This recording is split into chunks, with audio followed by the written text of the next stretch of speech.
औज़ुबिल्लाहिमिनश्शैतानिर्रजीम बिस्मिल्लाहिर्रहमानिर्रहीम। सबसे पहले मैं आप तमाम मीडिया हज़रात का बहुत ही मशकूर व ममनून हूँ कि बहुत ही शॉर्ट नोटिस पे आज यहाँ पे जो हमारे काउंसिल की तरफ से एक प्रेस कॉन्फ्रेंस हो रहा है उसमें आप लोग को यहाँ पे तशरीफ़ लाए। मैं उनके लिए बहुत ही मशकूर हूँ। ये जो प्रेस कॉन्फ्रेंस अभी हमने रखा है, आप लोग जानते हैं कि कुछ दिन पहले हमारे ऑनरेबल एमपी साहब ने जो कुछ रोड्स वगैरह का फाउंडेशन रखा, उसके बाद मैंने उसके एवज में ऑनरेबल एलजी साहब को एक चिट्ठी लिखा और उसके अलावा भी बहुत 2-3 पॉइंट्स पे उन्होंने अपने कमेंट्स दिए। तो हमने ये ज़रूरी समझा कि इसको इन चीज़ों का जो जवाब दे के आवाम को आगाह करना और काउंसिल में किस क्या के रोल और रिस्पॉन्सिबिलिटी क्या है वो आवाम तक पहुंचाना हमने सोचा ये बहुत ज़रूरी है। तो इसलिए हम आपके माध्यम से ये सारे आवाम के बातें जो है हम आवाम के सामने रखना चाहते हैं। सबसे पहले मैं गुजारिश आपसे ये करूँगा कि पहले जो पॉइंट टू पॉइंट में अपना रिप्लाई देते जाऊँगा, उसके बाद जो भी क्वेश्चंस आपकी तरफ से होंगे हम आपके क्वेश्चंस भी ले लेंगे। सबसे पहले ये है कि आपको मालूम है कि कुछ दिन पहले हमारे ऑनरेबल मेंबर ऑफ पार्लियामेंट ने हमारे PMJSY के तहत कुछ रोड्स का फाउंडेशन स्टोन रखा, जिसके एवज में मैंने ऑनरेबल एलजी साहब को एक लेटर लिखा कि ये जो फाउंडेशन स्टोन आप लोग रख रहे हैं, हालांकि मैंने उसमें ये ऑब्जेक्शन कहीं नहीं लिखा कि क्यों कर रहे हैं। हमने ये कहा कि जो हमारे इलेक्टेड रिप्रेजेंटेटिव उस कॉन्स्टिट्यूएंसीज के हैं जहाँ पे फाउंडेशन स्टोन रखा है, उनमें ना तो उनको इन्फॉर्म किया गया है, ना तो उनका नाम जो है वो साइन बोर्ड पे रखा गया है।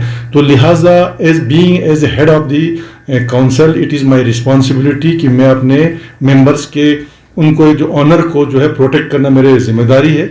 इसलिए उस जिम्मेदारी को समझ के मैंने एक चिट्ठी लिखा। वो चिट्ठी देख के हमारे ऑनरेबल एमपी साहब को उस पर खामखा एक मिर्ची लग गई। अब मैं आप लोगों को एक चीज़ बताऊंगा, वो कभी बोलते हैं नहीं बुलाने से कोई फ़र्क नहीं पड़ता है, बोर्ड पे नाम लिखने से कोई फ़र्क नहीं पड़ता है। एक उदाहरण आप लोगों को दे दूंगा। कुछ महीने पहले हमारे यहाँ पे एक लिटरेरी कॉन्फ्रेंस हुआ करगिल में, जिसमें हमारे ऑनरेबल एलजी साहब ने पार्टिसिपेट किया। उस कॉन्फ्रेंस में एमपी साहब ने कहा कि मुझे इनवाइट नहीं किया गया है, हालांकि हमारी जो कमेटी था, हमने बाद में कन्फर्म किया, उनको इनविटेशन जो है वो दिया गया था।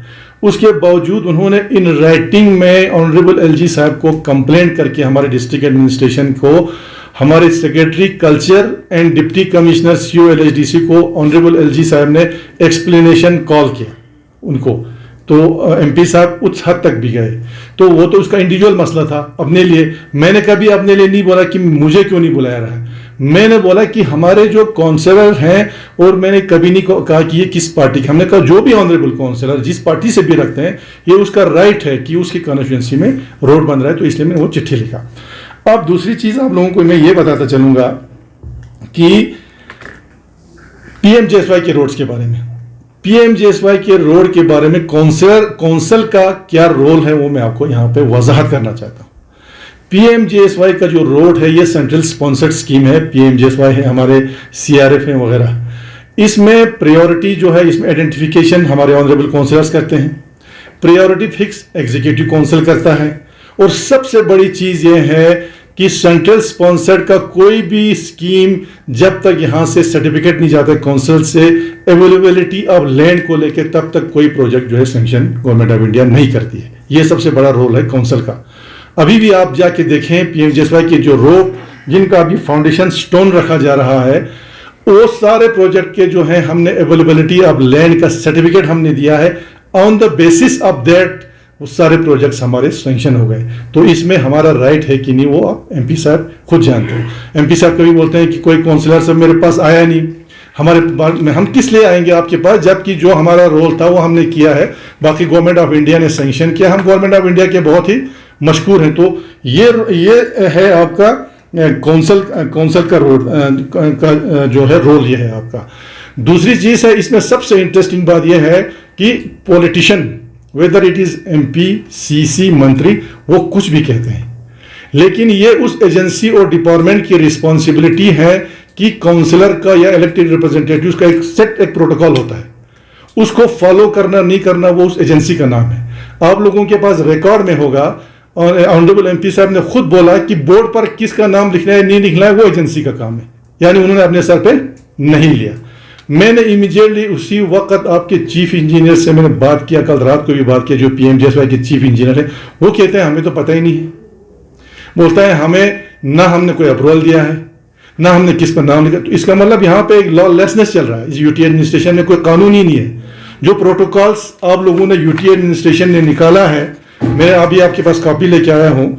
ये हमारा 2/8/2022 को एक कमेटी बनी थी under the leader chairmanship of Pawan Kotwal साहब। ये उसका रिपोर्ट है, उसमें क्लियर कर लिखा है यहाँ सीरियल नंबर 4 में कि जो काउंसलर जो इलेक्टेड रिप्रेजेंटेटिव्स उनके प्रोटोकॉल क्या है, और ये डिपार्टमेंट की रिस्पॉन्सिबिलिटी है कि कोई भी एक्टिविटी, कोई भी फंक्शन अगर उनके जुरिडिक्शन में या कॉन्स्टिट्यूंसी में होता है तो उनको इन्फॉर्म करना है, उनका सीटिंग कैसे होगा, ये सारा लिखा हुआ है। ये मैं अभी आपको आपके साथ शेयर करता हूँ। इसका मतलब इस डिपार्टमेंट ने, पीएमजेएसवाई ने इन सब की धज्जियां उड़ा दी है, और मैंने इन राइटिंग में ऑनरेबल एलजी साहब को भी दे दिया ये सारी चीज़ें। और मैं कमिश्नर सेक्रेटरी से भी ये कहता हूं कि इस पर एक्शन होना चाहिए, अदरवाइज यहाँ पे तो कोई कानून ही नहीं रहा, इलेक्टेड रिप्रेजेंटेटिव्स का कोई फंक्शन ही नहीं रहा। तो ये आपका दिया हुआ ही ऑर्डर है यूटी एडमिनिस्ट्रेशन का। ये आप जब फॉलो नहीं हो रहा है, डिपार्टमेंट जब ये फॉलो नहीं कर रहा है, तो बाकी चीज़ें क्या फॉलो कर रहे हैं? एक तो वो है। दूसरी चीज़ में आपको बड़ा इंटरेस्टिंग ये है कि कल हमारे कुछ रोडों का फाउंडेशन स्टोन फिर रखा है ज़ांस्कार में। आप देखिए उस एजेंसी ने, जो डिपार्टमेंट ने कितना इंटरेस्टिंग काम किया है, ये भी मैं आपके साथ शेयर करता हूं। ये हमारा एक रोड का फाउंडेशन स्टोन रखा जा रहा है आपका अतिंग जुंकुल में। अतिंग जुंकुल हो गया करशिया कॉन्स्टिट्यूंसी, जिसके काउंसलर हमारे ऑनरेबल तंजीन जिगमत साहब हैं, जो कांग्रेस के काउंसलर हैं। यहां नाम लिखते हैं तंजीन लकपा साहब का, जो कि चा कॉन्स्टिट्यूंसी के काउंसलर है। अब मुझे खुदारा ये बताइए कि ये डिपार्टमेंत क्या, ये एजेंसी क्या कर रहा है, जो उसको ये भी पता नहीं है कि इस कॉन्स्टिट्यूंसी का काउंसलर कौन है। चलो मैं मानता हूं नॉमिनेटेड काउंसलर का हो सकता है। तंजीन लकपा साहब हम सब जानते हैं चार काउंसलर के कॉन्स्टिट्यूंसी के रहने वाले हैं, और फाउंडेशन स्टोन रखा जा रहा है करशा कॉन्स्टिट्यूंसी में, जिसके मेंबर हैं हमारे तंजीन जिगमत साहब। उनका कहीं पर कोई नाम नहीं है, ना एक कि उनको इन्फॉर्म किया गया है। तो इससे बड़ा जो है ब्लंडर इस डिपार्टमेंट से बाहर के क्या हो सकता है? क्योंकि इसमें एमपी साहब ने कहा कि वो नाम कौन लिख रहा है ये मेरा नहीं है, ये डिपार्टमेंट, तो इन डिपार्टमेंट के खिलाफ एक्शन लेना चाहिए। मैंने कह दिया है। ये भी फॉर योर इंफॉर्मेशन, ये भी बहुत ही बड़ा एक interesting cheese first time in the history of Ladakh हो रहा है। ये भी मैं आप लोगों के साथ शेयर कर रहा हूँ। नंबर 1। दूसरी बात, अब ये जो अपने ऑनरेबल एमपी साहब बोलते हैं कि ये रोड्स जो हैं हमने लाए हैं, बड़ा कुछ उन्होंने सुना है। आपके इंफॉर्मेशन के लिए, पब्लिक के इंफॉर्मेशन के लिए, ज़ांस्कार में पीएमजेएसवाई के तहत 8 रोड सेंक्शन है अभी, जिनका ये फाउंडेशन स्टोर रखते हैं। और इंटरेस्टिंग चीज़ ये है, 8 में से 4 हैं आपका करशा कॉन्स्टिट्यूंसी, जिसके काउंसलर कांग्रेस के हैं। 4 हैं हमारे पदुम कॉन्स्टिट्यूंसी के, जिसके काउंसलर हैं हमारे एनसी के टशी साहब। जहां इनके अपने काउंसलर हैं चा कॉन्स्टिट्यूंसी के तंजीन लकपा साहब, जिसका नाम दूसरे कॉन्स्टिट्यूंसी में लिखा जा रहा है, उसके अपने कॉन्स्टिट्यूंसी में एक रोड भी नहीं है। तो ये चीजें, ये तो सब ड्रामा है। मैं मानता हूं अगर तंजीन लकपा के कॉन्स्टिट्यूंसी में रोड होता, बहुत अच्छी बात, तब तो हम मानते भाई आपके पार्टी का सरकार है, सब कुछ है, हमने लाया, बहुत अच्छी बात है। जब आइडेंटिफाई ही हमारे काउंसलरों ने वहां किया तो वही रोड तो सेंक्शन आए। 8 में से 4 करशा कॉन्स्टिट्यूंसी में, जहां काउंसलर कांग्रेस के हैं। 8 में से 4 पदुम कॉन्स्टिट्यूंसी के, जहां काउंसलर हमारे एनसी के हैं। जहां आपके काउंसलर हैं चा का, वहां तो एक भी रोड नहीं है। तो ये है आपका पीएमजेएसवाई के मतलब जो इन्होंने कहा, ये बड़ी इंटरेस्टिंग चीज़ है। दूसरी चीज़ है आपका जो एक चीज़ तो वो मैं कहूँगा आपका, बाकी जो रोड्स वगैरह का जो ये किया आपका सेंक्शन, हम उसके बहुत मशहूर हैं। दूसरी चीज़ मैं आपको एक इंटरेस्टिंग ये चीज़ कहूँगा, जब परसों द्रास में 2 रोड के ये रखे आपके फाउंडेशन स्टोन, उसमें जब मैंने पर्सनली ऑनरेबल एलजी साहब से फ़ोन पे बात किया, उन्होंने कहा मैं खुद एमपी साहब से बात करूँगा। उसके बाद मुझे एमपी साहब का अपना फ़ोन आता है, वो कहते हैं कि अब ये गलती से हो गया है, मैं आपके काउंसलर्स को इन्फॉर्म करूँगा, उनका नाम बोर्ड पे लिखा जाएगा, सारा चीज़ें। मैंने कहा देखिए एमपी साहब, मुझे कोई इंटरेस्ट नहीं है, ना मैं कह रहे थे कि आप साथ आएंगे। मैंने कहा मैंने कभी नहीं कहा, आप क्यों कर रहे हैं? मैं ये कह रहा हूँ कि जो भी काउंसलर उस कॉन्स्टिट्यूंसी के, उसको इन्फॉर्मेशन होना चाहिए और उसका नाम जो है बाज़ाब्ता बोर्ड पे होना चाहिए। तो उन्होंने कहा कि मैं उनको इन्फॉर्म करूँगा। एमपी साहब ने पर्सनली हमारे ब्यम्बड़ के काउंसलर, हमारे मुबारक शाह साहब, दोनों को उन्होंने इन्फॉर्म किया कि हम जो है मैं जा रहा हूँ वहाँ पे, तो आप भी आइए। लेकिन हमारे जो काउंसलर्स उन्होंने ये ऑब्जेक्शन किया कि हमारा नाम जो है बोर्ड पे नहीं है। तो इसका मतलब एमपी साहब ने रियलाइज किया कि ये मुझसे गलती हुआ है।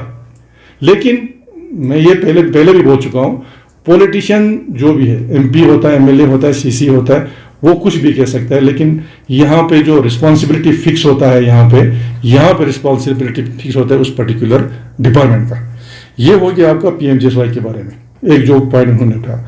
दूसरा पॉइंट जो उन्होंने एक दिन उठाया था परसों की ग्रेटर करगिल डेवलपमेंट अथॉरिटी को लेकर। इसमें आप लोगों को मालूम है कि लास्ट ईयर हमने इसका ऑलरेडी एक क्लैरिफिकेशन हम दे चुके हैं। इसमें मैं क्लियर कर देना चाहता हूँ मीडिया के सामने विद ग्रेट रिस्पॉन्सिबिलिटी कि इसमें क्या हुआ है कि 1.5 साल पहले लेह और करगिल दोनों का मास्टर प्लान चला हमारे टाउन का, क्योंकि आपको पता है स्मार्ट सिटी के तहत डिक्लेयर हुआ। अभी भी मैं ये कहता हूँ स्मार्ट सिटी डिक्लेयर तो हुआ, लेकिन ग्राउंड पे अभी तक कुछ भी नहीं आया, ना उसके फंड्स आए। लेकिन उसको इम्प्लीमेंट करने के लिए ये कहा गया कि हम जो है म्यूनिसिपैलिटी के पेरिफेरीज को आगे बढ़ाते हैं। तो उसमें हमारे जो आगे जो यहाँ से कुछ गाँव को उसके अंदर में लाया और ये मास्टर प्लान बनाया कि हम इसमें ये चीज़ डेवलपमेंट करेंगे। उसमें कहीं पर वो क्लास जो हमारे सामने जब लाया, उसमें ये क्लास कहीं नहीं लिखा था कि लैंड जो है वो उस अथॉरिटी को ट्रांसफर हो जाएगा, परमिशन वो अथॉरिटी देगा। वो क्लास उसमें कहीं पर भी फिट नहीं था, क्योंकि करगिल डेवलपमेंट अथॉरिटी आपको पूरा पता है टूरिज्म का, उसी तरह से हमने सोचा कि वही अथॉरिटी होगा। फिर द मोमेंट वो ऑर्डर निकला, हमने उसी वक्त ऑब्जेक्शन किया उस पर कि हम इस पे हमारा ऑब्जेक्शन है। और उसके 4-5 दिन बाद लेह में एक मीटिंग हुई जिसको चेयर किया गया हमारा दी देन ऑनरेबल एलजी, उसमें सीसी ले एमपी साहब सारे थे। और उसमें ऑब्जेक्शन करने के बाद वहां पे ये डायरेक्शन पास हुआ कि इट विल बी रीड्राफ्टेड, यानी उसको दोबारा रीड्राफ्ट किया होगा। जो उस दिन ऑर्डर निकला था उसको उन्होंने नल एंड वाइट करार दिया और अभी बहुत जल्दी जो है उसका वो रीड्राफ्ट होकर दोबारा पब्लिक में आएगा। और उसमें ये क्लियर कर लिखा है कि उसमें लैंड हो या परमिशन हो, that will vest with the councils. तो वो कहीं पर भी नहीं है, उसमें सिर्फ एमपी साहब के पास बोलने के लिए कुछ नहीं था, उन्होंने वो बात उठाया। मैं जानता हूं, ये मेरी रिस्पॉन्सिबिलिटी है कि how to protect the interest of my people, ये मैं जानता हूं और बड़े रिस्पॉन्सिबिलिटी के साथ कहता हूं कि वो चीज़ जो है ख़त्म हो गई है और नया ड्राफ्ट आएगा, that will be totally in the interest of हमारे पब्लिक के इंटरेस्ट में वो चीज़ आपके आ जाएगा। उसके बाद उन्होंने एक बहुत ही, मैं कहूँगा एक बेसलेस एलिगेशन उन्होंने लगाया। ये कहा कि हमारे सिटिंग एक एग्जीक्यूटिव काउंसिलर के खिलाफ जो है एफआईआर लॉन्च। मैं आज भी उनसे पूछता हूं क्या उस एफआईआर में उस एग्जीक्यूटिव काउंसिलर का नाम है? वो तो एक अननोन एफआईआर है, हो सकता है उसमें आपका भी नाम हो, मेरा भी नाम हो, वो तो अननोन एफआईआर है, उसमें कोई पर्टिकुलर नहीं है। हाँ, पुलिस ने जरूर उनसे ये पूछा कि भाई चूंकि वो रूरल डेवलपमेंट के एग्जीक्यूटिव काउंसिलर हैं, वो काम जो पर्टिकुलर काम जिसके खिलाफ ये एलिगेशन है वो उनके कॉन्स्टिट्यूंसी में हो रहा था, तो पुलिस ने उनसे क्वेश्चन जरूर किया। लेकिन उनका ये कहना कि ईसी के ऑफिस को लॉक किया, अभी आप लोग जाके देख सकते हैं हमारे मीडिया वाले कौन सा ऑफिस लॉक है। तो ये अननेसेसरीली एक एलिगेशन है और ये उस ईसी पे एलिगेशन लगा रहे हैं जिन्होंने ज़ांस्कार के इंटरेस्ट को देखकर हमारे पार्टी का जो डायरेक्शन था उसको बाईपास करके इन्हीं एमपी साहब को वोट दिया। क्यों दिया? उन्होंने ये वादा किया कि हम आपको 6 महीने के अंदर ज़ांस्कार को डिस्ट्रिक्ट डिक्लेयर करेंगे। उसको अपने ज़ांस्कार के इंटरेस्ट को देखते हुए इसी हमारे एग्जीक्यूटिव काउंसिलर्स ने हमारे पार्टी के डायरेक्शन को भी ना मानते हुए सीधा जो है वोट हमारे एमपी साहब को दिया और ये कहा था कि हम 6 महीने में डिस्ट्रिक्ट देंगे। अब तो इलेक्शन के लिए सिर्फ 10 महीने बाकी हैं और हमें तो नहीं लगा अभी तक कि कोई डिस्ट्रिक्ट आ रहा है। तो ये वो खामखा एक एलिगेशन जो है वो हमारे ऑनरेबल जो हमारे ईसी हैं बेसलेस एलिगेशन है और मैं कहता हूं कि ये ऐसे एलिगेशन कभी नहीं लगाना चाहिए, कल को आपके पे भी लग सकता है। हाँ, जब प्रूव होगा, सब कुछ होगा, कन्विक्ट जब डिक्लेयर किया जाएगा तब आप कुछ भी कर सकते हैं। तो एक तो वो है। दूसरा उन्होंने कहा कि मैं जी LHDC कारगिल का एक्स ऑफिशियल मेंबर हूं। भाई उसी लिए तो हम रो रहे हैं। हम तो आपको बार बार बोलते हैं कि आप एक्स ऑफिशियल मेंबर हैं, आप हमारे जनरल काउंसिल मीटिंग में पार्टिसिपेट कीजिए। आज तक आप लोग भी जानते हैं, हम भी जानते हैं, इनविटेशन के बावजूद 4 साल में एक बार भी उन्होंने जनरल काउंसिल का मीटिंग अटेंड नहीं किया। उसी से पता चलता है कि वो करगिल के डेवलपमेंट में कितना इंटरेस्ट रखते हैं। हालांकि वही प्लेटफॉर्म है जहां पे प्लानिंग होती है, जहां पे डिस्कशन होता है, जहां पे बजट रखा जाता है। अगर उनको इंटरेस्ट होता तो एक भी मीटिंग वो उसमें मिस नहीं करते। तो आज आप बोलते हैं कि मैं क्या वहां नहीं जा सकता हूं, क्या मैं मेंबर नहीं हूं? हम तो कहते हैं भाई आप मेंबर हैं, आप आइए पार्टिसिपेट कीजिए। जहां आना चाहिए था वहां आप नहीं आ रहे हैं, जहां नहीं जाना चाहिए आप चोरी से जाके 2 आदमी को लेकर फीता काटवा रहे हैं, एक आदमी को यहां से फीता थमा रहे हैं, दूसरे को इधर से थमा रहे हैं। ना कोई वहां इलेक्टेड रिप्रेजेंटेटिव अगर आप लेके जाएं तो ये आपका शान है, ये आपका ऑनर है। एक ग्रेसफुल जो है फंक्शंस होना चाहिए, 2 आदमी को लेके उस तरह से वो नहीं हो सकता है आपका। एक तो ये उन्होंने कहा। दूसरा उन्होंने एक चीज, ये चीजें जो उन्होंने उनका, और दूसरा एक चीज वो बोल रहा था हमारे एजुकेशन के मुताबिक कि यहाँ जी फलानी जगह अभी भी अटैच है, ये है वो है। मैं आपके माध्यम से एमपी साहब को चैलेंज करता हूँ, मैं आपके माध्यम से एमपी साहब को चैलेंज करता हूँ कि एक इंडिपेंडेंट कमेटी बिठा के देखिए पिछले 4 साल में करगिल के गवर्नमेंट स्कूल्स का नक्शा कितना बदल गया है। मैं ये नहीं कहता कि 100% बदल गया, कितना इंप्रूवमेंट हुआ और कितने स्कूल्स ट्रैक पर आए हैं। आप मीडिया हजरात बार बार स्कूलों में जा रहे हैं, आप देख रहे हैं कि क्वालिटी हमारा कितना बड़ा है, इंफ्रास्ट्रक्चर हमारा कितना बड़ा है, कम्युनिटी पार्टिसिपेशन, जहां गवर्नमेंट स्कूल को लोग स्कूल ही नहीं समझते थे, कम्युनिटी पार्टिसिपेशन हमारा कितना बड़ा है, वो जो है आप लोग जो है स्कूलों में जाके देख सकते हैं। मैं यहां से उनको भी एक सवाल करता हूं कि पिछले 4 साल में आपने कितने गवर्नमेंट स्कूल्स में आपने विजिट किए पूरे लद्दाख में, पर्टिकुलरली इन करगिल? जब कहीं कोई टीचर का मसला होता है तो आप उसको ट्वीट कर देते हैं। मैं ये कहता हूं कि आपने कितने स्कूलों का विजिट किया और इसी स्कूल एजुकेशन के इंप्रूवमेंट के लिए आपका कंट्रीब्यूशन है क्या? कितने स्कूलों को आपने एमपी लैंड में से बस दिए, कितने स्कूलों को आपने कंट्रीब्यूट किया एमपी लैंड में से, जहां आपके पास 5 करोड़ रुपए पैसा है? ये आप नहीं देखते हैं। तो मैं अभी भी आपके माध्यम से दावा करता हूं, अब रखिए एक कमेटी और देखिए कि पिछले 4 साल में जो है गवर्नमेंट स्कूल्स में कितना इंप्रूवमेंट हुआ। ये मैं आपके माध्यम से इनको बोलना चाहता था। ये था आपका। दूसरी बात इसमें बड़ा एक चीज मैं ये कहूंगा कि एमपी साहब को अपने रोल एंड रिस्पॉन्सिबिलिटी के बारे में भी थोड़ा एहसास होना चाहिए। छोटे छोटे चीजें जो डिस्ट्रिक्ट एडमिनिस्ट्रेशन का काम है, जो काउंसिल का काम है, वो हम कर रहे हैं। अब जो बिगर चीजें हैं, आपको लोगों ने एमपी बना के पार्लियामेंट में भेजा है ताकि जो गवर्नमेंट ऑफ इंडिया के साथ जो बातें उठाना है वो, पार्लियामेंट में क्या चीजें उठाना है वो। मैं आपसे सवाल करता हूं, आज हमारे टूरिज्म जो है वो उसकी क्या हालत है? हमारा टूरिज्म इकोनॉमी, हमारा टूरिज्म कोलैप्स हो गया है इस साल। आप खुद बिकॉज ऑफ व्हाट? हमारे फ्लाइट्स की वजह से हमारे फ्लाइट्स ठप हो गए, फ्लाइट्स की फ्रीक्वेंसी जो है वो टोटली कोलैप्स हो गया है। तो आप क्यों ना वहां जाके, इससे तो बेहतर था यहाँ के इस तरह से करने से तो दोनों काउंसिल के लोगों को लेके वहां कम से कम धरना लगाते, भाई हमारा टूरिज्म इकोनॉमी बैठ गया है, आप जो है फ्रीक्वेंसी ऑफ फ्लाइट्स को बढ़ा दीजिए। तो ये तो वो नहीं कर रहे हैं। उसके बाद विंटर में हमारे यहाँ पर आपने खुद देखा कि टिकट 30-40 हजार रुपया जो है वो पैसेंजर्स के टिकट पे पहुंचा। उस वक्त क्या कह रहे थे हमारे एमपी साहब? हम अभी तो शुक्रगुजार हैं ऑनरेबल एलजी साहब के, जिन्होंने एयरफोर्स के फ्लाइट्स चंडीगढ़ से दिल्ली से जहाज चला के लोगों को, बीमारों को यहाँ पे जो है वो पहुंचाया। अदरवाइज क्या लोगों का, क्या ये एमपी साहब का रोल नहीं है इसमें? क्या काउंसिल का कोई रोल है? दूसरी बात यह है कि सबसे बड़ी चीज जो मेरा सबसे बड़ा चीज यह है कि यूटी बनने के बाद हमारे यहाँ पे एक भी गजेटेड पोस्ट लद्दाखी नहीं लगा है। सिंस लास्ट 3 ईयर्स एक भी गजेटेड पोस्ट नहीं लगा। क्यों? क्योंकि हमारे पास ना पब्लिक सर्विस कमीशन हम बना पाए, ना हमारे पास अभी तक रिक्रूटमेंट रूल आया है गजेटेड का। रिक्रूटमेंट रूल जो है अभी भी एमएचए में पड़ा है, उसको फॉलो क्यों नहीं कर रहे हैं एमपी साहब? जब हमारा रीऑर्गेनाइजेशन एक्ट बन रहा था, आप रूलिंग पार्टी के एमपी थे, क्या आप पब्लिक सर्विस कमीशन को आप कमान नहीं रख सकते थे? तो ये जो इतना बड़ा ब्लेंडर हुआ है कि 3 साल में एक भी लद्दाखी जो बच्चा है वो गजेटेड पोस्ट पे अपॉइंट आज तक नहीं हुआ। ये एक बहुत बड़ा एक ब्लेंडर है हमारे लिए। क्या ये एमपी साहब का रोल नहीं था? और जो मैं बोल रहा रिक्रूटमेंट रूल अभी भी जो आपका एमएचए में पड़ा हुआ है, क्या ये चीजें नहीं था? उसके बाद एमपी साहब ने हर जगह बोला कि हमारे पास 12,000 की वैकेंसीज थे। वो वैकेंसीज कहाँ गए? वो 12,000 797 या 795 वैकेंसीज एसएससी में निकाला और आज तक साल गुजरने के बाद भी उसका रिजल्ट अभी तक नहीं आ रहा है। और ये एसएससी जो है गवर्नमेंट ऑफ इंडिया का एजेंसी है, क्या ये आपका काम नहीं है? कितने बच्चों को हमारे रिजेक्ट हो गए, अभी तक उसका रिजल्ट नहीं आ रहा है। हालांकि हमने उस वक्त लिखा था कि आप एसएससी को मत दीजिए, यूटी को हमने लिखा था कि आप इसको एक डिविजनल कैडर का एक रिक्रूटमेंट ये बनाइए एजेंसी, ताकि हमारे बच्चे हम यहीं पे रिक्रूटमेंट करें। उसके बावजूद भी वहां रेफर किया गया और आज साल गुजरने के बाद भी उसका रिजल्ट नहीं आ रहा है। और अभी तो शुक्र करो कि दोनों काउंसिल ने मिलकर उन बच्चों को उनके एग्जामिनेशन सेंटर्स तक पहुंचाए, नहीं तो उनका तो एग्जाम सारा मिस होने वाला था। हमने बसेस का, बोर्डिंग, लॉजिंग, सारा जो चीज़ है वो सारा तक जो है बच्चों को देके उनका एग्जाम्स में हमने अपियर कराया, वो भी अभी नहीं। रिसेंटली आपने देखा होगा जो यूनिवर्सिटीज़ का जो एंट्रेंस एग्जामिनेशन जो नेशनल टेस्टिंग एजेंसी कंडक्ट करती है, हमारे बच्चों का क्या सेंटर्स कहाँ रखे थे, किसी का चंडीगढ़ में, किसी का हरियाणा में। तो ये किसका काम है?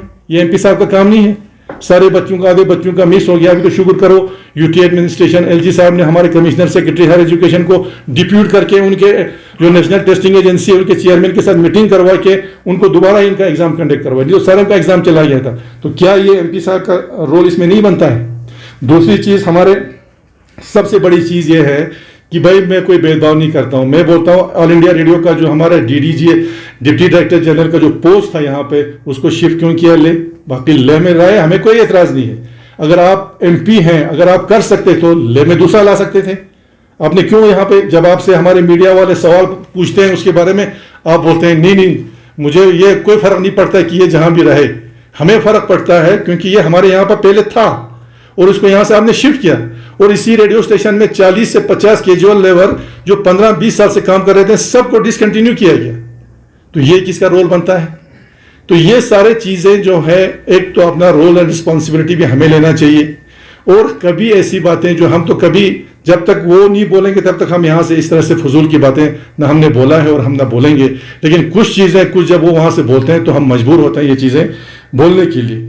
तो ये चीजें मैं यहाँ पे आपको क्लियर कर देना चाहता था कि इसमें एक दो चीजें जो उन्होंने कहा, खासकर पीएमजेएसवाई, करगिल डेवलपमेंट अथॉरिटी का है, या सारे चीजें उनको मेरा क्लियरिफिकेशन जरूरी था। और अभी भी, आज भी वो रोड जो है वहां पे उनका भी फाउंडेशन स्टोन अभी भी संस्कार में रख रहे हैं। Be as a elected representative, MP जो होता है वो एक स्टेट्समैन होता है, not as just as a political figure. तो एज ए स्टेट्समैन जो है उनको समझना चाहिए कि how to respect the other, जो उनके कुलीग्स हैं उनका भी रेस्पेक्ट करना उनको सोचना चाहिए। एमपी साहब को ये चीज़ें नहीं करना चाहिए। हमें जो भी इलेक्टेड रिप्रेजेंटेटिव है उसको उनको ऑनर देना हम सबका फर्ज है। हम भी जब जहां जाते हैं, जिस पार्टी से भी ताल्लुक रखते हैं, हम उनको इन्फॉर्म भी करते हैं, उनका इंश्योर करते हैं कि उनका नाम पर, बोर्ड पे उनका नाम भी हो। तो ये चीज़ें बहुत ज़रूरी है ऑनर करना। तो मैं ये चीज़ें उनको आपके जरिए पहुंचाना चाहता था। आप लोगों का कोई क्वेश्चन है तो हम वो क्वेश्चन। आपके ऊपर और एक बहुत बड़ा एलिगेशन ये दे रहा था एमपी साहब बार बार एयरपोर्ट को लेके, क्योंकि एयरपोर्ट जो है नीड ऑफ द आवर है सर। इसमें सिर्फ यूटी एडमिनिस्ट्रेशन ही नहीं, सेंटर यानी काउंसिल का भी बहुत बड़ा रिस्पॉन्सिबिलिटी बनता है sir. Airport emergency, in case of emergencies के लिए आपके ऊपर ये एलिगेशन बार बार लगा रहा है कि आला अहदेदार को जाए थे एयरपोर्ट अथॉरिटी ऑफ इंडिया के, उनके साथ ना आप मिला, ना आपने उनको रिसेप्शन दी। जब बाद में पता चला तो आपने कुछ ऐसे लोगों के साथ मिलके आपने मीटिंग की जो जिनका कोई हैसियत ही नहीं था एयरपोर्ट अथॉरिटी ऑफ इंडिया से। तो पब्लिक को फूल बनाने के लिए आपने उसी को एक प्रेस रिलीज जारी की, जिनसे मिलना था आपने आप मिला नहीं। देखिए मैं बताऊंगा आपका, उस दिन जब सबसे पहले तो उसमें मैं एक चीज़ और भी बनाना चाहता हूँ। जब एयरपोर्ट अथॉरिटी की जब वो टीम आई थी, उसमें वो टीम ज़ांस्कार भी गया, करगिल भी गया और नीमा भी गया।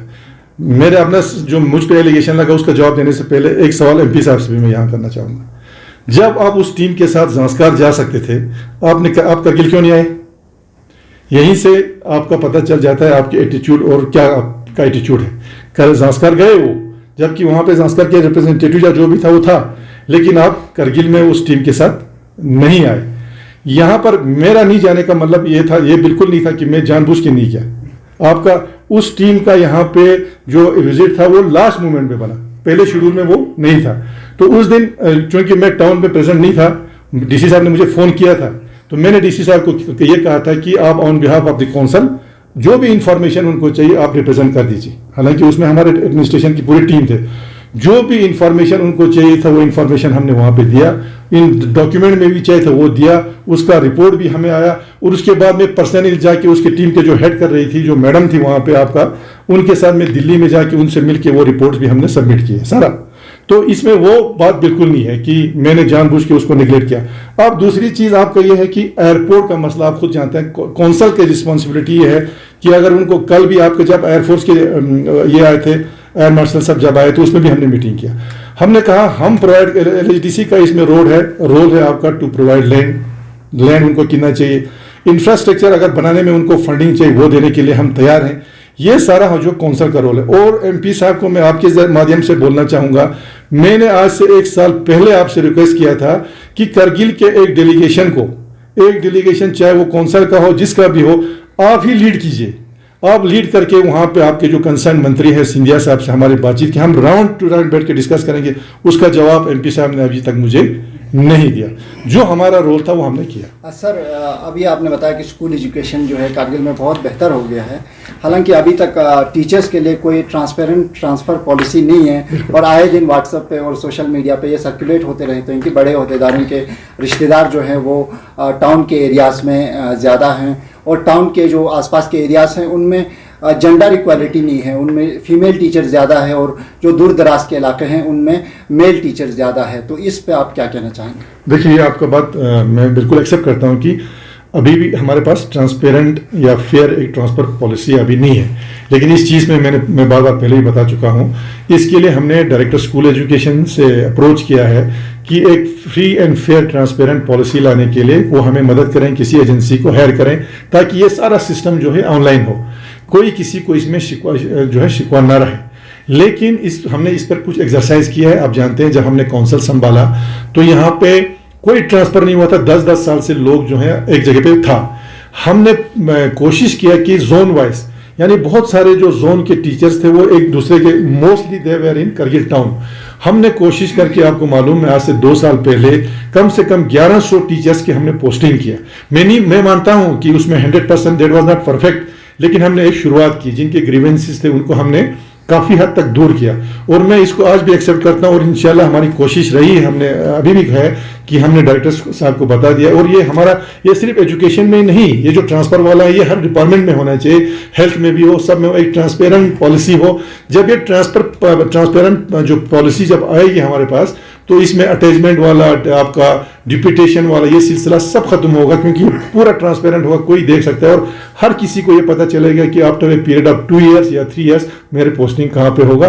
ये इंशाल्लाह हमारी एजेंडे में हम जरूर कोशिश करेंगे। आपने ग्रेटर कारगिल वो डेवलपमेंट अथॉरिटी की बात की, तो अभी तक सिर्फ ये कौंसिल नहीं, इससे पहले वाले कौंसिल भी किसी ने भी यहाँ पे एक मास्टर प्लान लाने की शायद कोशिश की होगी, लेकिन अभी तक कोई मास्टर प्लान नहीं आया। अभी तक टाउन प्लानिंग नहीं है, अभी भी कंस्ट्रक्शन जो है रोड पे आके कंस्ट्रक्शन बन रहे हैं, लोगों को अपना सिंटेक्स रखने के लिए भी जगह नहीं है, वो रोड पे रख रहे हैं। क्या कहना चाहेंगे? इसीलिए तो ये मास्टर प्लान बन रहा है आपका, बहुत सही है, क्योंकि हमारा टाउन जो है वो बहुत तेजी से एक्सपेंड हो रहा है और हमें अभी रोड्स के लिए, ड्रेनेज के लिए जगह नहीं मिल रहा है। अब अभी तो हालत ये है कि जो हमारा हाईवे है वहाँ पर भी जब अभी BRO हो या बाकी मार्किंग किया है और ये कहा है कि आपके जो मकान है, आपकी दुकान है, वो रोड पे आए, तो इसमें मास्टर प्लान का एक अभी चल रहा है, उस पर एक्सरसाइज चल रहा है कि एक मास्टर प्लान जो बन गया वो बन गया।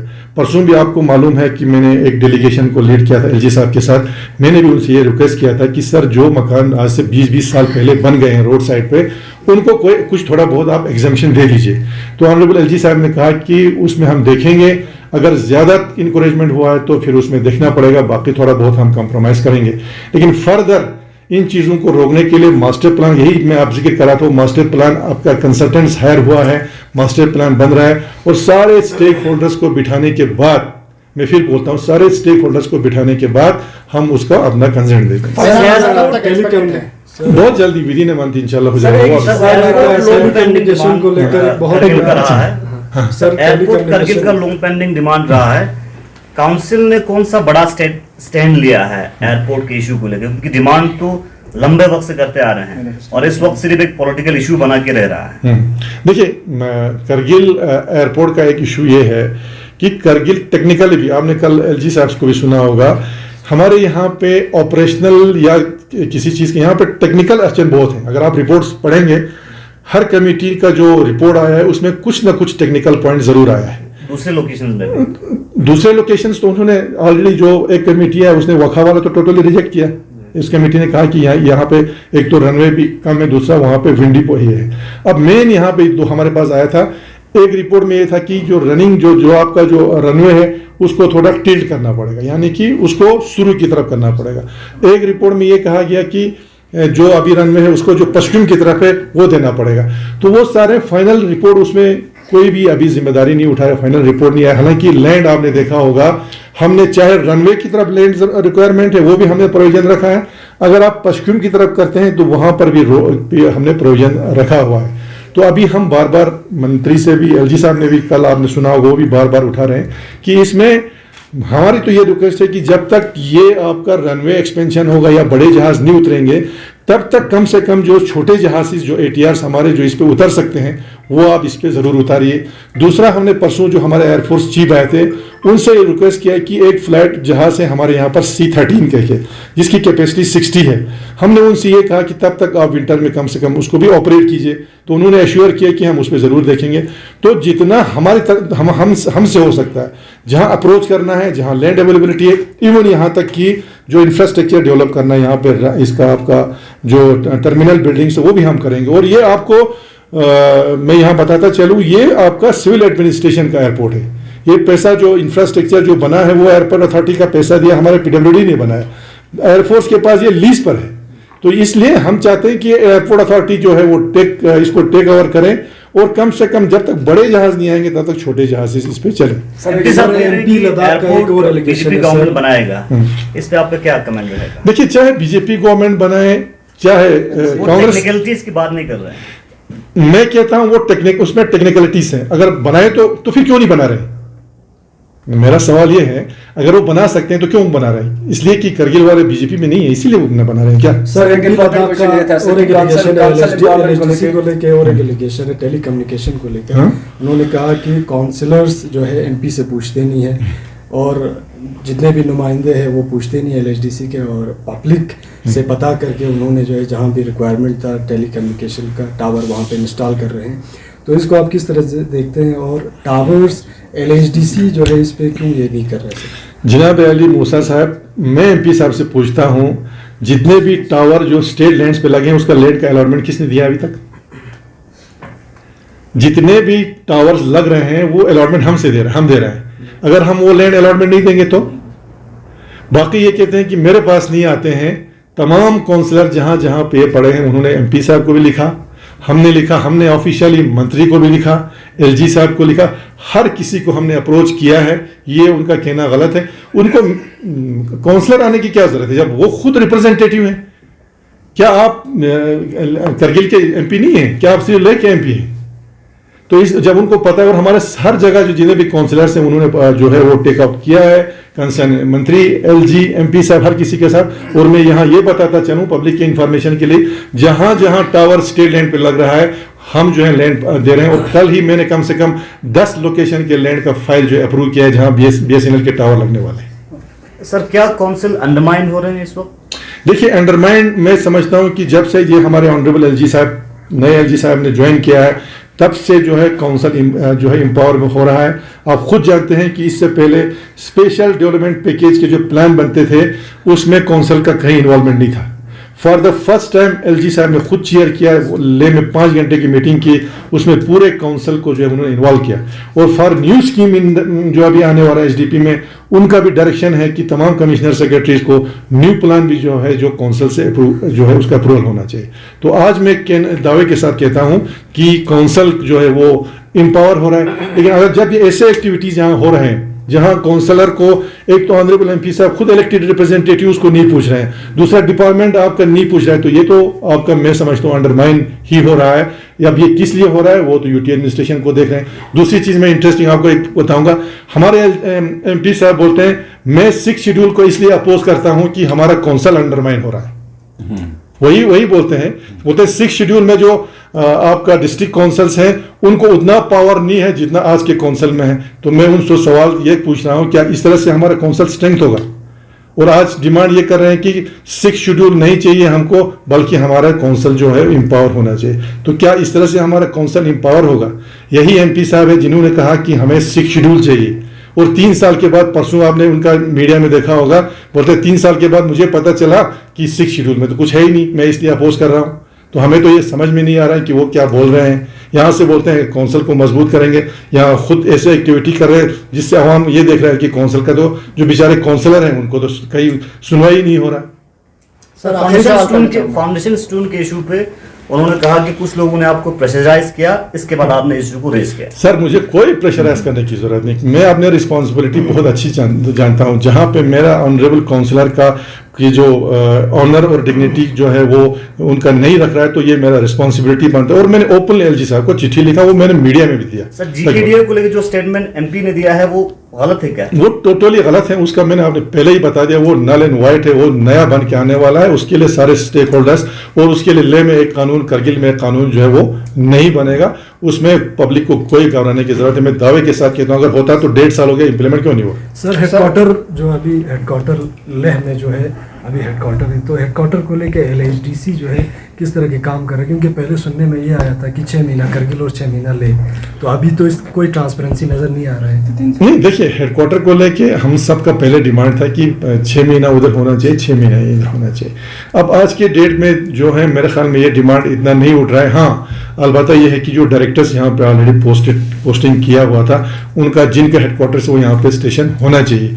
उसके लिए हमने पहले भी लिखा, ऑनरेबल एलजी साहब को भी लिखा, और यही हमारा इंटेंशन था कि ये हेडक्वार्टर यहाँ पे जो डायरेक्टर्स वो यहाँ रहना चाहिए। इसीलिए आप लोग देखते हैं कि सारे डायरेक्टर्स के ऑफिस हमने अपने काउंसिल सेक्रेटरीट में अकोमोडेट किया, जबकि ये सारा जो हमारे जो है डिस्ट्रिक्ट ऑफिसर्स के लिए है।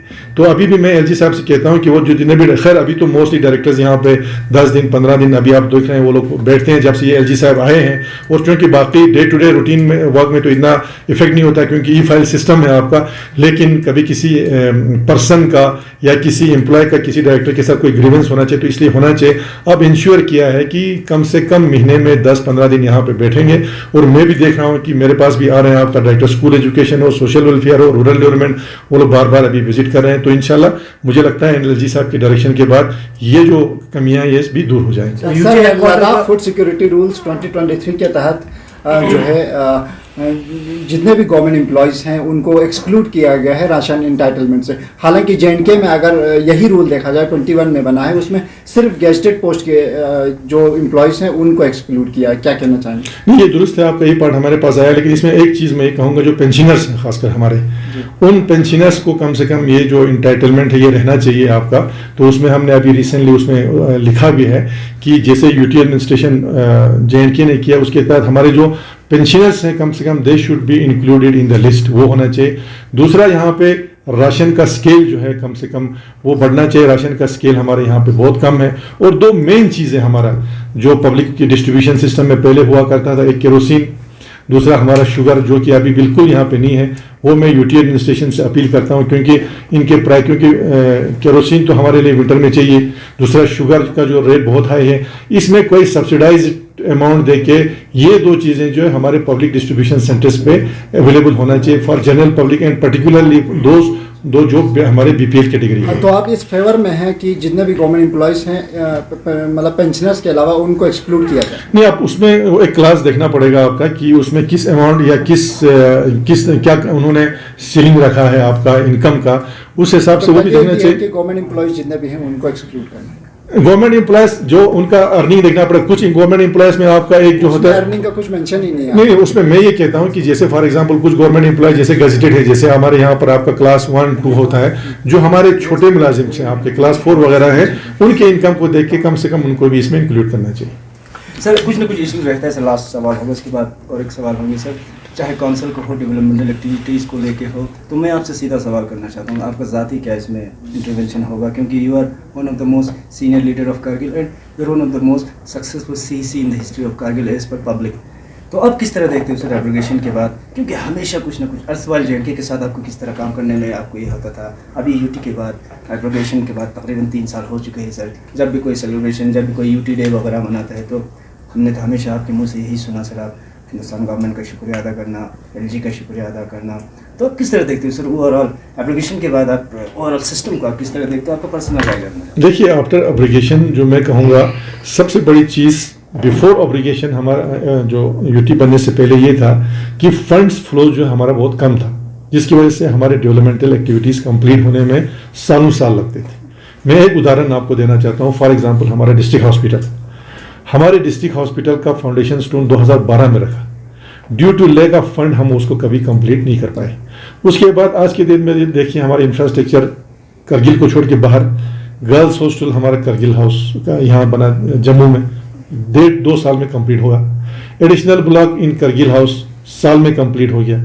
हमारा करगिल भवन जो दिल्ली में बन रहा है उसका वहाँ पर तेज़ी से काम चल रहा है। तो मैं ये कहता हूँ कि आफ्टर जो एप्लीकेशन है डेवलपमेंटल एक्टिविटीज़ में हमारा पेस जो है वो बहुत आगे निकल चुका है और फंडिंग भी जो है इसमें सही हुआ है। लेकिन एक चीज़ मैं बार बार कह रहा हूँ कि जो सबसे बड़ा नुकसान हुआ हमारे यहाँ पे हुआ वो हो गया एम्प्लॉयमेंट का। मैंने अभी भी आपको यहाँ पे JKPSC का जहाँ पे जिक्र किया, उसमें हमारे जो एजुकेटेड जो हमारे बच्चे थे उनको जब हम JNK में था तो उनके लिए बहुत सारे एवेन्यूज़ खुले थे। JKPSC आपका, उसके बाद आपका JNK पुलिस, आपका जितने भी वहाँ मेडिकल इंस्टीट्यूट्स हैं आपका वहाँ पे, उसके अलावा आपका SSR भी, हर जगह हमारे बच्चे अप्लाई करके हर जगह जॉब लगते थे। यहाँ पर एक राडर लग गया हमारे यहाँ पे, ना हमारे यहाँ PSC बना, ना हमारे यहाँ पे जो रिक्रूटमेंट का जो था वो SSC को लेने के बाद साल अभी यहाँ पे नहीं हुआ। उसके बाद कोई मेजर डेवलपमेंट जो है रिक्रूटमेंट नहीं हुआ। तो यहाँ पे मैं ये कहना चाहता हूँ आपका आफ्टर फॉर्मेशन ऑफ UT, एक तो फंड्स फ्लोस में हमारी जो बड़ा, जिसकी वजह से हमारा डेवलपमेंट में हम काफ़ी आगे बढ़ चुके हैं। हमारा चाहे आप रोड देखिए हैं, आप बिल्डिंग्स देखिए, स्कूल्स देखिए, हॉस्पिटल, वो तो आप लोग देख रहे हैं। उसमें जो है गवर्नमेंट का लिबरल फंडिंग हुआ, जिसके लिए मैं अभी भी as a head of the council में आई एम हाईली थैंकफुल। लेकिन जो चीज़ हमारा एक बहुत बड़ा चीज़ है जो हमारे फ्यूचर जनरेशन का सवाल है, उसमें काफ़ी जो है एक झटका हमें लगा है। और हमारी अपील है UT एडमिनिस्ट्रेशन से कि जो प्रोसेस होना है अभी रिक्रूटमेंट का वो जल्दी से जल्दी हो। और एक बहुत बड़ा डिमांड ये है कि पब्लिक सर्विस कमीशन, हमारे बच्चे जो हैं जिन्होंने 3-3 साल जो कम्पिटिटिव एग्जाम जैसे JKS वगैरह होते हैं उनके लिए तैयारी किया है, वो लोग डिप्रेशन के भी शिकार हैं। या तो जल्दी से हमारा वो उनका रिक्रूटमेंट होना चाहिए, नहीं तो कम से कम हमारे जो JKPSC जो है उसके साथ इसको क्लब करना चाहिए। आज जो है वक्त की जरूरत है। सर, काउंसिल हेडक्वार्टर को लेके बहुत कम बोलते हुए देखा जाता है। कौन सा करगिल में UT हेडक्वार्टर को लेके काउंसिल की तरफ से, तो क्या अभी हेडक्वार्टर की डिमांड खत्म हुआ है? नहीं, हेडक्वार्टर का डिमांड वो तो आपको पता है, पहले से भी हमने कहा कि ये रोटेशन पे होना चाहिए, 6-6 महीने के लिए होना चाहिए। लेकिन ये हमने एक डिमांड किया हुआ है। लेकिन अभी जनरल पब्लिक से भी कोई आवाज UT हेडक्वार्टर को लेके नहीं आ रहा है। बनना कितना जरूरी है सर हेडक्वार्टर? बनना मैं समझता हूँ, मतलब अगर सारे नहीं भी बनेंगे, कुछ कमिश्नर सेक्रेटरीज यहाँ रहे, ऑनरेबल LG साहब महीने में या 2 महीने में वहाँ भी रहें या यहाँ भी रहें। जैसे अभी LG साहब तो यहाँ पे ज़्यादा टाइम वो दे रहे हैं। अगर वो सिस्टम हो जाता है दैट विल बी बेटर, कि अगर, क्योंकि 6 महीना उधर मुंह करना, 6 में उधर में, एक तो उसमें फाइनेंशियल इन्वॉल्वमेंट बहुत ज़्यादा है। अभी आप UT कश्मीर ने भी वो तकरीबन ख़त्म किया। लेकिन ये एक सिस्टम रहे कि कुछ सेक्रेटरीज वहाँ, कुछ सेक्रेटरीज यहाँ पे रहे, और ऑनरेबल LG साहब या एडवाइज़र साहब जो हैं कम से कम महीने में 15 दिन यहाँ मूव करते रहे, यहाँ के डेवलपमेंटल एक्टिविटीज़ पर नज़र रखें, यहाँ पे एडमिनिस्ट्रेशन पे नज़र रखा। तो ये हमारे एक सजेशन है। क्योंकि बताया ये भी जा रहा है कि DDG की जो पोस्ट है वो लेह हेडक्वार्टर था, इसलिए लेह शिफ्ट किया गया। नहीं, वो आपका एज ए क्लस्टर हेड के हिसाब से शिफ्ट किया है पूरे नेशन में, और लद्दाख में लेह को हेडक्वार्टर के हिसाब से था तो वहाँ पे शिफ्ट किया है। नहीं, उसमें देखिए मैं ये नहीं कहता हूँ कि शिफ्ट, मैं यहाँ पे शिफ्ट करने वाली बात जो उनका बिल्कुल गलत है। क्यों? हेडक्वार्टर, कौन सा हेडक्वार्टर उनका? या तो ये कहना चाहिए कि क्या रेडियो स्टेशन जो है वो UT हेडक्वार्टर के साथ जुड़ा हुआ था? क्या कहीं कोई ऑर्डर निकला है कि आप UT हेडक्वार्टर के साथ इसको रखो रेडियो के साथ? फिर तो हमारे डायरेक्टर्स के भी वहाँ शिफ्ट क्यों नहीं हो रहे? ये सब कहने वाली बात है, कहीं नहीं हुआ। ये उन्होंने फॉर देयर ओन कन्वीनियंस जो है इन्होंने इसको शिफ्ट किया। इसीलिए मैं आज भी इस पे सवालिया निशान में यही भी लगाता हूँ कि आप शिफ्ट क्यों कर रहे हैं? जो ऑलरेडी है आप उसको शिफ्ट कर रहे हैं। जो वहाँ पे आप लाइए, ले में हम कभी नहीं कहते, आप उससे भी बढ़ाइए, आप DG को लाके वहाँ पे बिठाए। लेकिन जो यहाँ पे है वो जो है शिफ्ट नहीं होना चाहिए। इस पर हमारा जबरदस्त एक ग्रीवेंस है। सर, अभी आपने एक क्वेश्चन रेज किया MP लद्दाख को टूरिज्म को लेके, तो वही एक क्वेश्चन आम जनरल पब्लिक का भी है सर। LHDC कितना कोशा है टूरिज्म को प्रमोट करने के लिए, और क्या कुछ कर रहे हैं इस टाइम टूरिज्म को प्रमोट करने के लिए? देखिए, टूरिज्म को प्रमोट करने के लिए जो हमारी तरफ से ये हो सकता है, तो टूरिज्म प्रमोशन के जो आपके फेयर लगते हैं बाहर, वो भी अभी तो पहले तो हम कौंसल वाले ही लेते थे कि हमारे यहाँ से जो टूरिज्म के साथ जो कनेक्टेड थे उनको हम लेते थे, जहाँ जहाँ पर भी बड़े बड़े आपके इवेंट्स होते थे आपका बड़े बड़े सिटीज़ में। लेकिन UT बनने के बाद उन्होंने ये कहा कि ये लद्दाख को रिप्रेजेंट करेगा, लेह से भी जाएंगे, करगिल से भी जाएंगे। लेकिन हमने भी अपने आपका काउंसिल में आपका जो भी हम कर सकते हैं, जैसे आपका होम स्टे वाला है, होम स्टे में प्रायोरिटीज़ हम फिक्स करते हैं। होम स्टेज का मैक्सिमम हम ये कोशिश कर रहे हैं कि जो जहाँ पे टूरिस्ट स्पॉट्स हैं वहाँ मैक्सिमम होम स्टे वहाँ पे हो ताकि उनकी इकोनॉमी बढ़े। दूसरा ये है कि डेस्टिनेशंस जैसे हमारे आपके जो हमारे हेरिटेज साइट्स हैं उनको अभी हम आइडेंटिफाई कर रहे हैं और हम ये कोशिश करें क्योंकि ये जो टूरिज्म पॉलिसी है ये गवर्नमेंट की तरफ से बनेगा और अनफॉर्चुनेट ये है कि अभी हमारा यूटी का टूरिज्म पॉलिसी तक भी नहीं आया और टूरिज्म पॉलिसी में हमने अपनी तरफ से रिकमेंडेशंस क्या क्या करने चाहिए वो हम कर रहे हैं। बाकी काउंसिल अलग से कोई चीज़ इसमें नहीं कर सकता है। बाकी जहां पर भी जहां ज़रूरत पड़े जहां हमारा इनपुट चाहिए वो हम दे रहे हैं और हम बार बार उनसे रिक्वेस्ट कर रहे हैं कि एक बार आप टूरिज्म पॉलिसी उसमें टूरिज्म पॉलिसी में एलएचडीसी का रोल भी निकल के आएगा कि हमें क्या करना चाहिए। तो हमारी गुजारिश ये है, हमने सेक्रेटरी साहब से भी कहा कि जल्द से जल्द आप जो है टूरिज्म पॉलिसी को अया कर दीजिए, उसमें सारी चीज़ें आपको आ जाए। सर काफ़ी प्रेशर है सर कारगिल मीडिया पे भी कुछ मोटे मोटे चीज़ों को लेकर, जिस तरह हेडक्वार्टर टोटल की बात की, करगिल एयरपोर्ट की भी बात की। जनरल पब्लिक हमेशा यही प्रेशर रहता है सर करगिल मीडिया पे कि हमारे लीडरों को बार बार नोटिस में देते रहे कि कब तक एक्सपेक्ट करे सर करगिल एयरपोर्ट। नहीं, उसके लिए कोई डेडलाइन मैं कहूँगा अगर ये आप मंत्री साहब से भी पूछेंगे ना वो डेडलाइन नहीं दे पाएंगे, लेकिन जहाँ तक हम कोशिश करेंगे, हमारा तो कोशिश लगा है, मैं तो पिछले 4 साल से लगा हूँ। हमारे प्रीवियस एलजी साहब भी बार बार कहते रहे कि हमारी कोशिश है, लेकिन हमेशा कुछ ना कुछ टेक्निकलिटीज उसमें आ गई। ये जो हमारे ऑनरेबल एलजी साहब बैठे हैं उनका भी आपने सुना होगा कि इसमें कुछ टेक्निकल वजह से रुका हुआ है। लेकिन मैं नहीं, आपके माध्यम से अभी भी कहता हूँ, जब तक इसका रनवे बढ़े, जब तक एयरपोर्ट कंप्लीट हो, तब तक के लिए छोटे एयरक्राफ्ट के लिए हमारे पास जो है रनवे जो है वो अवेलेबल है। हम सब की कोशिश यही है कि जब तक एयरपोर्ट बढ़ता है तब तक के लिए कम से कम छोटे जहाज यहाँ चलाएं, जिससे आपका टूरिज्म भी बढ़े, जिससे बाकी हमारे जो लोगों का आना जाना है वो भी बढ़े। आपके टेन्योर खत्म होने से पहले क्या काउंसिल का एक डेलीगेशन सेंटर में जाके मुख्तलिफ मिनिस्टर्स के साथ या यूनियन गवर्नमेंट के साथ मुलाकात कर सकते हैं एयरपोर्ट को लेकर? डेफिनेटली, हमने तो पहले भी कोशिश, मैंने तो आपको कहा कि मैंने तो एलजी साहब को, मैं इनको ही रिक्वेस्ट कर रहा था। अब मैं बहुत जल्दी ऑनरेबल एलजी साहब से रिक्वेस्ट करके अपॉइंटमेंट फिक्स करके हमारी कोशिश होगी जो पूरा नक्शा है एयरपोर्ट का वो कम से कम हमारे ऑनरेबल मिनिस्टर साहब के सामने हम रख पाए। एक अफवाह है सर बाजार में, you are preparing for next Lok Sabha election, ये कहा था? नहीं, वो तो मैंने परसों भी कहा था, वो लोगों का मैं पहले भी कह चुका हूँ, ये अफवाह रहता है, इसमें कोई कभी हक भी, सदाकत भी हो सकता है, कभी नहीं हो सकता है। और ये मैंने पहले भी कहा, ये डेमोक्रेसी है, यहाँ पर आवाम फैसला कर सकता है, मैं फैसला इसमें नहीं कर सकता। इलेक्शन नज़दीक है सर, तो ऐसे में इससे पहले जो है आपके डेलीगेशन दिल्ली में जाके जितने भी करगिल के मसाइल या लद्दाख के मसाइल वो पुट अप कर सकते थे, अभी तक क्यों नहीं हुआ सर? नहीं, उसमें देखिए जो भी हमारे मेन जो चीज़ें थे आपका, बाकी चीज़ों में जो था हमारा, आप मुझे बताइए, बाकी तो हमारे पास कुछ नहीं है एक्सेप्ट हमारा एयरपोर्ट वाला। पहले था जोजिला टनल, वो तो बंद रहा है। एयरपोर्ट के मतलब अभी तो हमारे यहाँ पे सबसे बड़ा जो है हमारा इमीडिएट अथॉरिटी जो है वो लेफ्टिनेंट गवर्नर है, जो who is the representative of union government. हमारी जो फरियाद है हम उन तक पहुंचाते हैं और उन्होंने भी कोई कसर बाकी नहीं रखा है और हमने भी बाकी सारे जो मिनिस्टर जो इश्यूज थे उनके साथ टेकअप किया और ऐसा कोई इशू हमारे पास आया नहीं एक्सेप्ट दिस एयरपोर्ट। इंशाल्लाह हम एक बार फिर जरूर कोशिश करेंगे कि जो पूरा नक्शा है वहां तक पहुंचाएं। ज़िरबाना ज़ुम से दी चैनल पॉल तखन फीसद अर्दुन अर्दुने सब्सक्राइब मबायोतेन सुक रिंचन लद्दाख एक्सप्रेस लखनी में मंगसुल्ला जुआइन दी चैनल पॉल सब्सक्राइब